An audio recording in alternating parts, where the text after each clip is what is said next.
இப்ப காலையில கூட முதலமைச்சர் அலுவலகம் மாத்தும் பொழுது ஏன் மாத்தினாங்கன்னு சில பேர் கேட்டாங்க. சில பேர் ஆடம்பரத்துக்காக மாத்திரியான்னு கேட்டாங்க. அப்படி இல்ல, கலைஞர் அவர்களும் அம்மா அவர்களும் இருக்கும் பொழுதே ஒரு புதிய செக்ரட்டரியேட்டை உருவாக்கும்னு நினைச்சாங்க. தலைமை செயலகத்தையும் சட்டமன்றத்தையும் உருவாக்கும்னு நினைச்சாங்க. அது அரசியல் சூழ்நிலை நிறைவேற்ற முடியல. அப்பயே அவங்க சொன்னாங்க, கர்நாடகாவை பாருங்க எப்படி இருக்கு தலைமைச் செயலகம், மற்ற ஊர்களை மகாராஷ்டிராவை பாருங்க, டெல்லியை பாருங்கன்னு. சோ நமக்கான 100 வருஷமா ஒரே பில்டிங், ஆனா நிர்வாக மாற்றத்துக்கு ஏற்ற மாதிரி அலுவலகம் கிடையாது, சட்டமன்றம் கிடையாது. அப்ப அதுக்கேற்ற மாதிரி நம்ம ஒரு அப்டேட் பண்ணணும். அது அரசு அலுவலகங்கள் பாத்தீங்கன்னா இந்த G+3, G+5, G+7 இந்த கான்செப்ட்ல தான் இருக்கு. காரல் மார்க்ஸ் கூறியது போல ஒரு புதிய விஷயத்தை உருவாக்கணும்னா, ஒரு புதிய செயல் திட்டங்களை உருவாக்கணும், பழைய திட்டங்களை முற்றுமாக அழிக்கணும்னு சொல்லுவாரு.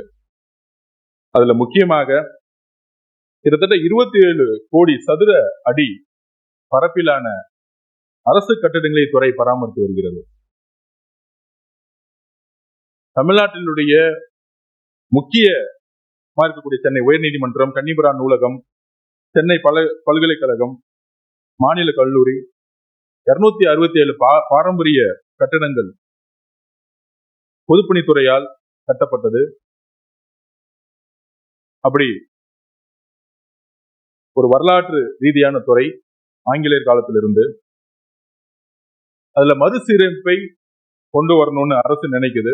இந்த முக்கியமான மறுசீரமைப்பு என்னன்னா, ஒவ்வொரு டிபார்ட்மெண்ட்டும், அது எஜுகேஷன் டிபார்ட்மெண்டா இருக்கட்டும், ஹெல்த் டிபார்ட்மெண்டா இருக்கட்டும், ஒவ்வொரு டிபார்ட்மெண்ட்டும் தனக்கான ஒரு கட்டிடங்களை கட்டணும்னு நமக்கான ஒரு ஆர்டர் கொடுக்கும் பொழுது, முன்னாடி லேண்ட் வேல்யூ கம்பேர் எடுக்கிறதே இல்லை.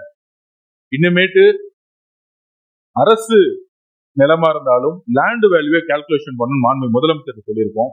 அது ஏன் அப்படின்னா, இப்ப சிங்கப்பூரை பாத்தீங்கன்னா குறைந்தபட்சம் ஒவ்வொரு அரசு அலுவலகங்களும் சரி, ஒவ்வொரு கட்டடமும் சரி, குறைந்தபட்சம் 30-40 மாடி இருக்கும்.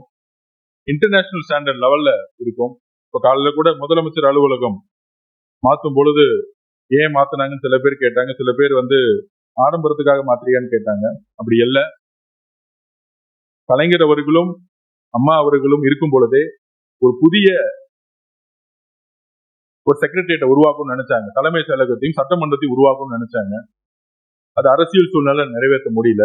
அப்பயே அவங்க சொன்னாங்க, கர்நாடகாவை பாருங்க எப்படி இருக்கு தலைமைச் செயலகம், மற்ற ஊர்களை மகாராஷ்டிராவை பாருங்க, டெல்லியை பாருங்கன்னு.